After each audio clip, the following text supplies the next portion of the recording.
আমাদের কুইজ পর্বে আপনাকে আবারও স্বাগত জানাই। আপনি প্রস্তুত? ধন্যবাদ। হ্যাঁ, আমি প্রস্তুত। প্রথম প্রশ্ন, ভাষা মানুষের মুখ থেকে কলমের মুখে আসে, উল্টোটা করতে গেলে মুখে কালি পড়ে। এই বিখ্যাত উক্তিটি কে বলেছেন? এই সুপরিচিত উক্তিটি করেছেন সাহিত্যিক প্রমথ চৌধুরী। সঠিক উত্তর। ব্যাকরণ থেকে একটি প্রশ্ন, সিংহাসন শব্দটি কোন সমাস? সিংহাসন, সিংহ চিহ্নিত আসন শব্দটি মধ্যপদলোপী কর্মধারয় সমাসের একটি উদাহরণ। চমৎকার। খাস তালুকের প্রজা, এই প্রবাদটির অর্থ কি?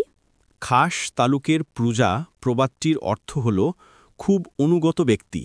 খুব ভালো। পরবর্তী প্রশ্ন, নিচে কোনটি সঠিক?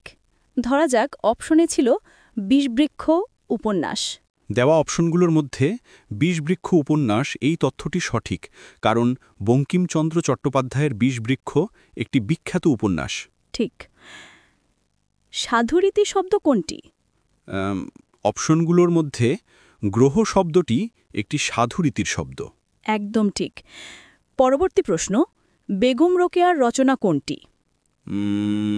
তালিকাভুক্ত রচনাগুলোর মধ্যে বেগম রোকেয়ার একটি উল্লেখযোগ্য রচনা হল অবরোধবাসিনী। চমৎকার। The cat is hiding dash the table, বিড়ালটি টেবিলের নিচে লুকিয়ে আছে। এখানে শূন্যস্থানে বসবে আন্ডার। পুরো বাক্যটি হবে the cat is hiding under the table. Under কেন হলো?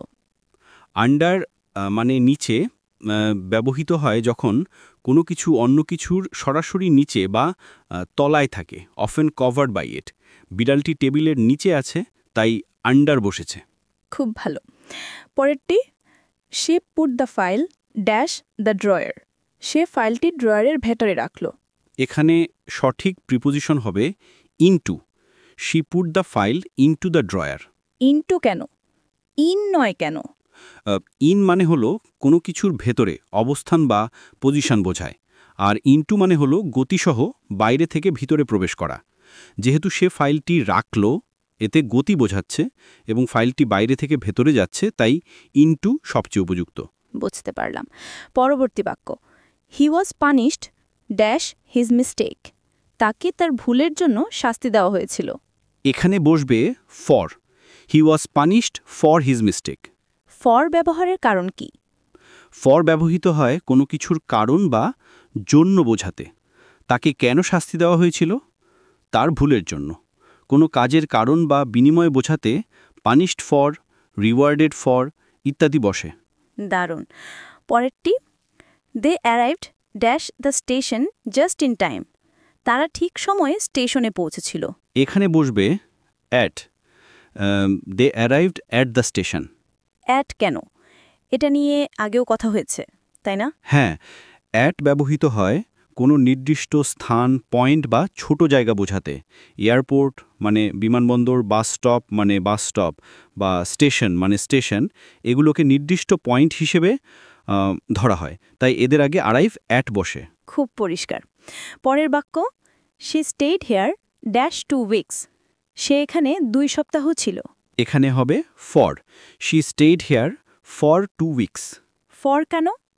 ফর ব্যবহৃত হয় কোনো মোট সময়কাল বা পিরিয়ড অফ টাইম বোঝাতে, যেমন 2 উইকস, 10 ডেজ, 5 আওয়ার্স। আর সিন্স ব্যবহৃত হয় নির্দিষ্ট শুরুর সময়, পয়েন্ট অফ টাইম বোঝাতে, যেমন সিন্স মন্ডে। যেহেতু 2 উইকস একটি মোট সময়কাল, তাই ফর বসেছে। চমৎকার। আজকের শেষ বাক্য, he was sitting dash his mother, সে তার মায়ের পাশে বসেছিল। শূন্যস্থানে বসবে beside. He was sitting beside his mother. Beside মানে কি? বিসাইড মানে হলো পাশে বা সংলগ্ন, নেক্সট টু। সে তার মায়ের পাশে বসেছিল। সুন্দর বলেছেন। চলুন, প্রিয় দর্শকদের জন্য একটি প্রশ্ন, he was punished dash his mistake, সঠিক উত্তর কমেন্ট করে মেধা যাচাই করুন। আজকের আলোচনাটিও খুব শিক্ষণীয় ছিল। সবাইকে অসংখ্য ধন্যবাদ।